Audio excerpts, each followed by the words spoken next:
Hello, welcome to my YouTube channel Yuvan 2016। English activities के अंदर आज हम 8 ऐसे स्पेलिंग मिस्टेक्स के बारे में जानेंगे जो हमें अक्सर गलतियां हो जाती हैं। तो ये बहुत नॉर्मल चीज़ें होती हैं, कभी कभार ऐसा मिस्टेक्स हो जाते हैं, माइनर मिस्टेक हो जाते हैं जिससे हम बहुत बड़ा खामियाजा भुगतना पड़ता है इंग्लिश के अंदर।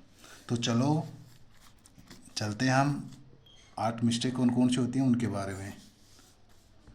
तो नंबर 1, यदि किसी शब्द के अंत में फुल FULL फुल जोड़ा जाए तो फुल का एक एल हटा देते हैं। यानी किसी भी शब्द के अंत में फुल जोड़ा जाए तो फुल का एक एल को हटा देते हैं।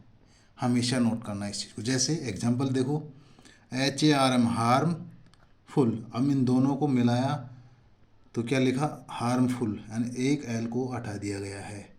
HARMFUL full. ठीक है। नेक्स्ट देखो example, FAITH faith plus full, दोनों को जोड़ने के पर FAITHFUL full, faithful. Next example, TRUTH truth plus FULL full, दोनों को जोड़ने पर TRUTHFUL फुल, ट्रुथफुल।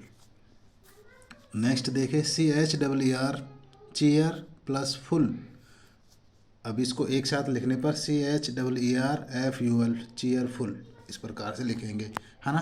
तो एक बार फिर ध्यान देना, जब FULL जोड़ा जाए, फुल जोड़ा जाए, तो फुल का एक एल को हटा देंगे जोड़ने पर। दूसरा नियम क्या है, यदि किसी शब्द के अंत में वाई हो, यानी किसी शब्द के अंत में वाई हो तो फुल जोड़ते समय वाई को आई में बदल देते हैं। यानी किसी शब्द के अंत में वाई हो और फुल जोड़ना है तो फुल जोड़ते समय वाई को क्या कर देंगे, आई में बदल देंगे, और एक एल को हटा देते हैं। ठीक है। यानी फुल का एक एल तो हटा जाएगा और वाई को किस में बदल देंगे, आई में बदल देंगे। जैसे example, beauty BEAUTY beauty plus full, हमने इसको किया तो ब्यूटी BEAUTI, वाई को किस में बदल दिया हमने, आई में बदल दिया, और फुल का एक एल हटा दिया तो ब्यूटीफुल। ठीक है। नेक्स्ट देखिए example, duty DUTY duty plus FULL full, इन दोनों को मिला के लिखा तो क्या लिखा, DUTI, यानी कि यहाँ भी वाई को क्या कर दिया हमने, आई में बदल दिया और एक एल को हटा दिया।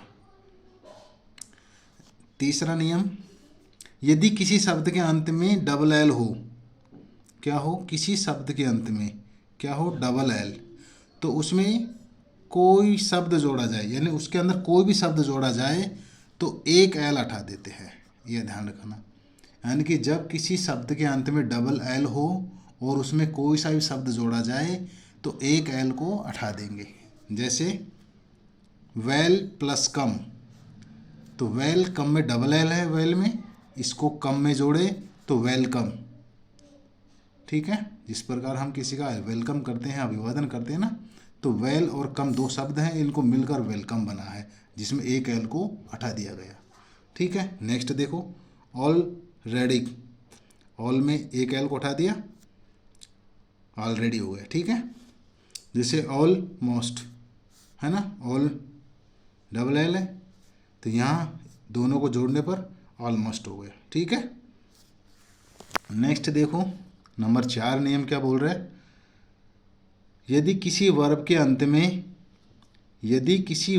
अंत में ई हो तो उसमें ING लगाते समय ई को हटा देते हैं। यानी कि किसी भी वर्ब के अंत में ई हो और हमें क्या लगाना है, ING लगाना है, तो ई को क्या करेंगे, हम हटा देंगे, ये याद रखना है। जैसे COME कम प्लस ING, अब यहाँ पे ई है अंत में तो हमने क्या किया, COMING कमिंग किया है, यानी ई हटा दिया। यदि किसी वर्ब के अंत में ई हो और हमें क्या जोड़ना है, ING जोड़ना है, तो ई को हटा देंगे। जैसे अब्यूज, है ना, ई है, ING लगाया हमने तो ई को हमने क्या कर दिया, हटा दिया। जैसे मैक प्लस ING, तो यहाँ भी हमने ई को हटा दिया, MAKING, मैकिंग हो गया। ठीक है। जैसे राइट, WRIT, राइट, आई हटा दिया हमने और ING लगाया ना, तो WRITING, राइटिंग हो गया। ठीक है दोस्तों। अब नेक्स्ट देखो आप, नंबर 5 नियम। नंबर 5 में क्या करें, यदि वर्ब के अंत में अंतिम लेटर के पहले वोवल हो, यानी कि किसी वर्ब के अंतिम लेटर से पहले क्या हो, वोवल हो। वोवल का मतलब स्वर हो। कौन कौन से होते हैं स्वर, A, E, I, O, U, ये क्या है, इंग्लिश के 5 वोवल्स हैं। ठीक है। और वह वर्ड स्ट्रेस हो, वर्ड स्ट्रेस, तो ING लगाते समय अंतिम लेटर को 2 बार लिखा जाता है। जैसे RUN, है ना, यहाँ पे अंतिम लेटर से पहले क्या है, वोवल है। ठीक है। ING लगाने पर अंतिम लेटर को क्या किया हमने, डबल कर दिया, RUN हो गया। ठीक है। जैसे सिट, T से पूर्व क्या है, वोवल है, हमने ING लगाया तो डबल T कर दिया अंतिम लेटर का। वैसे स्विम का है, स्विम से पूर्व क्या है, वोवल है, ING लगाने पर डबल M कर दिया हमने। ठीक है। वैसे स्किप, ING, तो डबल P कर दिया हमने, ING हो गया, स्किपिंग हो गया। ठीक है। अब नेक्स्ट देखो आप, नियम 6, यानी किसी वर्ब के अंत में EE, OE, YE हो तो ING लगाते समय कोई परिवर्तन नहीं होता है।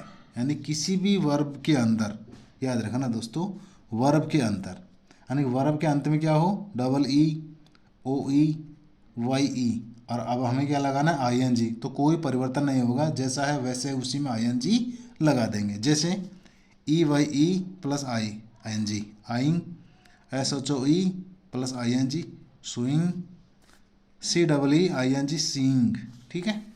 नंबर नेक्स्ट 7, यदि किसी वर्ब के अंत में IE हो तो ING लगाते समय IE को Y में चेंज करते हैं, याद रखना। यानी किसी वर्ब के अंत में क्या हो, IE, यदि किसी वर्ब के अंत में IE हो तो ING लगाते समय IE को क्या करेंगे हम, Y में कर देंगे कन्वर्ट।